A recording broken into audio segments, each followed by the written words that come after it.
Bismillahirrahmanirrahim. Assalamualaikum warahmatullahi wabarakatuh. Selamat pagi adik-adik. Bertemu kembali dengan saya Khairunisa SP MSI pada mata kuliah Teknologi Hidroponik. Kegiatan kita pada pertemuan kali ini adalah praktik laboratorium dengan judul Pembuatan Sketsa Instalasi NFT. NFT ini adalah singkatan dari Nutrien Film Teknik. Adapun capaian dari pembelajaran ini adalah yang pertama, mahasiswa mengetahui model instalasi hidroponik NFT. Yang kedua, mahasiswa mampu membuat sketsa instalasi hidroponik NFT. Pada dasarnya, budidaya tanaman dengan teknik hidroponik ini memiliki beberapa sistem, yaitu yang pertama adalah wick system atau sistem sumbu. Selanjutnya, drip irrigation atau irigasi tetes. Kemudian nutrien film teknik atau disingkat dengan NFT. Dan sistem ini nantinya yang akan kita kaji lebih dalam. Selanjutnya adalah aeroponik, kemudian floating system atau rakit apung, dan yang terakhir adalah ebb and flow atau pasang surut. Sekarang kita akan membahas lebih lanjut tentang hidroponik dengan sistem NFT. Kata film pada NFT ini artinya adalah aliran tipis. Jadi, hidroponik dengan sistem ini hanya menggunakan aliran air atau nutrisi sebagai medianya. Nutrisi dialirkan mengenai akar tanaman melalui pipa PVC atau polyvinyl chloride menggunakan pompa dengan teknik resirkulasi. Maksud dari resirkulasi ini adalah nutrisi yang diambil dari tangki nutrisi atau bak penampung, kemudian dialirkan ke tanaman melalui pipa PVC dan juga selang PE atau selang polietilen, lalu kembali lagi ke bak penampungan. Saat ini, sistem NFT sudah dikembangkan dengan berbagai model. Bentuknya bisa bertingkat seperti piramid atau juga disusun melebar dan berbagai bentuk lainnya. Di sini, saya tampilkan dua model susunan NFT. Yang pertama adalah model susunan datar, dan yang kedua adalah model susunan bertingkat seperti piramid. Model ini dibuat dengan selera masing-masing. Selanjutnya adalah komponen-komponen pada sistem NFT.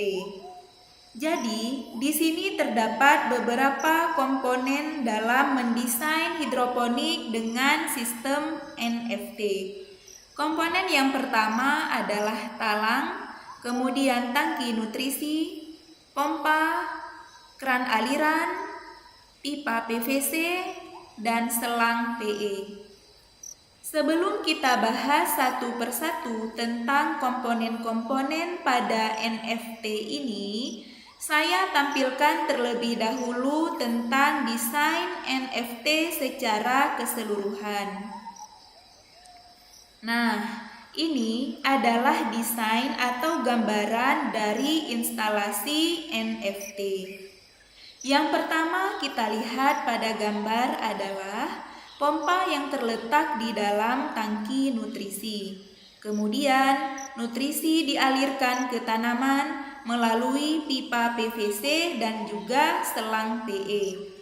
Nutrisi yang dialirkan ke tanaman melalui selang PE yang keterangannya pada gambar ini adalah input nutrisi, biasanya disebut dengan inlet.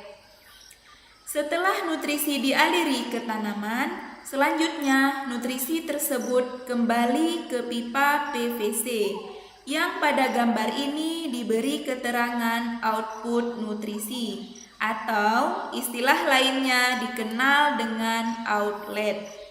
Jadi, nutrisi yang keluar melalui outlet ini akan diteruskan kembali ke tangki nutrisi dan selanjutnya akan diresirkulasikan ke tanaman lagi.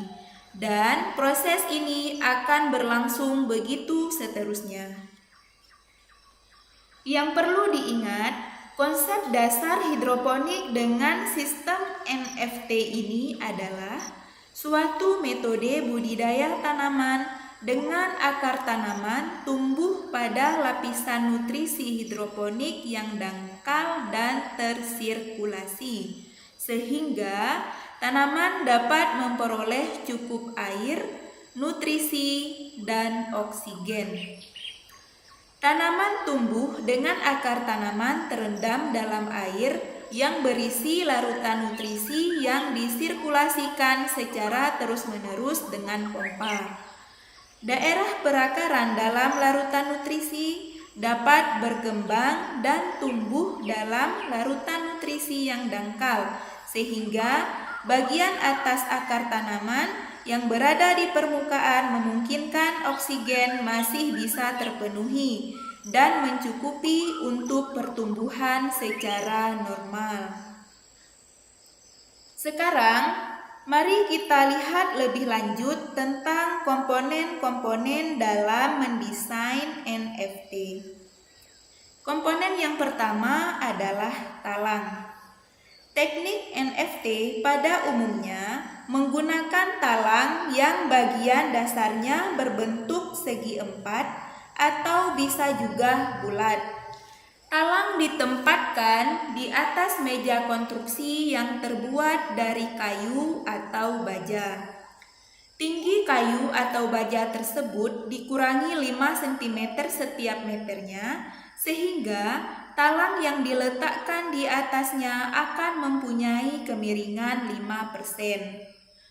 Sebenarnya, anjuran yang direkomendasikan untuk kemiringan talang ini adalah 1-5%, sehingga nutrisi dapat mengalir dari bagian atas ke bawah mengikuti gaya gravitasi. Intinya di sini adalah sebelum membuat meja konstruksi, ditentukan terlebih dahulu pada kemiringan berapa talang tersebut akan ditempatkan. Untuk menentukan kecepatan masuknya larutan nutrisi ke dalam talang, perlu pengamatan rutin. Yang paling penting, ketebalan lapisan nutrisi tidak lebih dari 3 mm. Kecepatan masuknya nutrisi ke dalam talang bisa dinaik turunkan dengan memperkecil atau memperbesar bukaan keran.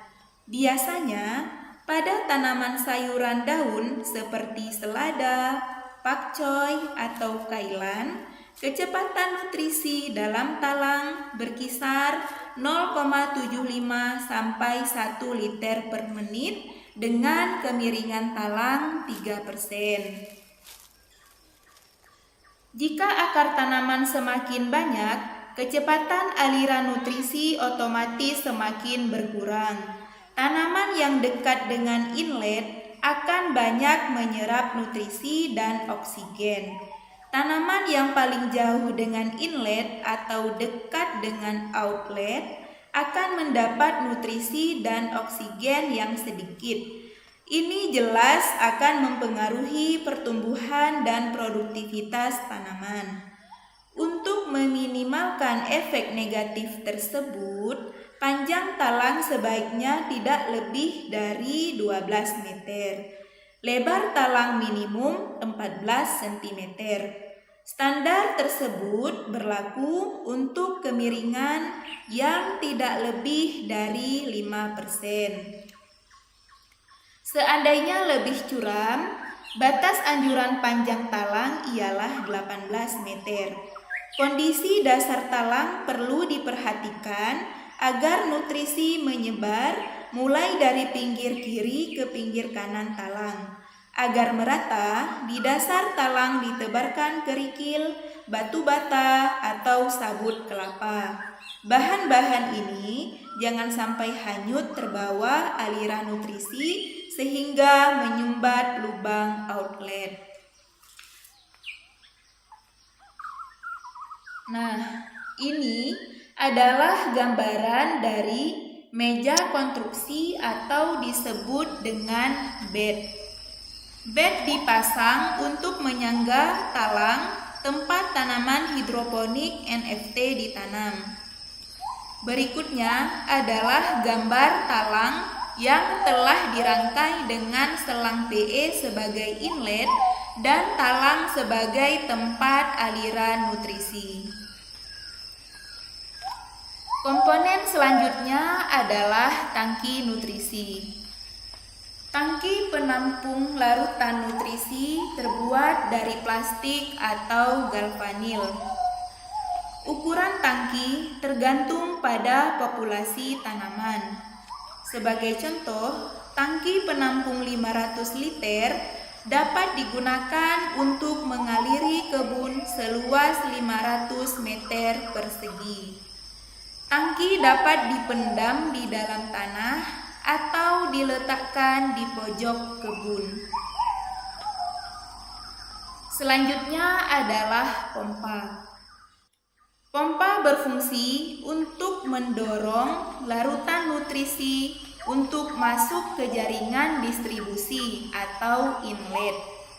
Pompa yang dapat digunakan bisa berupa pompa submersibel atau tenggelam seperti pompa kolam atau pompa non-submersibel atau pompa kering seperti pompa rumah tangga.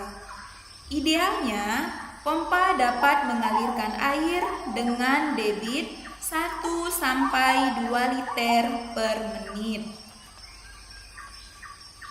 Komponen selanjutnya adalah keran aliran. Keran berfungsi sebagai pembuka atau penutup aliran nutrisi.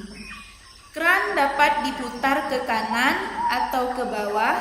Tuas keran sejajar dengan pipa paralon untuk membuka aliran sehingga air nutrisi mengalir ke talang. Komponen selanjutnya adalah pipa PVC. Pipa PVC ini bersifat ringan, keras, kuat, dan tahan lama. Pipa ini disebut juga dengan pipa utama atau pipa distribusi. Nah, pipa ini dipasang di bagian bawah talang. Pipa ini berfungsi untuk mengalirkan nutrisi ke tanaman melalui selang PE. Ukuran pipa adalah 1,5 inci. Komponen yang terakhir adalah selang PE. Selang PE bersifat fleksibel dan lentur serta mudah digulung. Ukurannya adalah 3 mm, berwarna bening atau hitam. Nutrisi dari pipa utama yang mengalir ke selang PE selanjutnya dialirkan ke tanaman.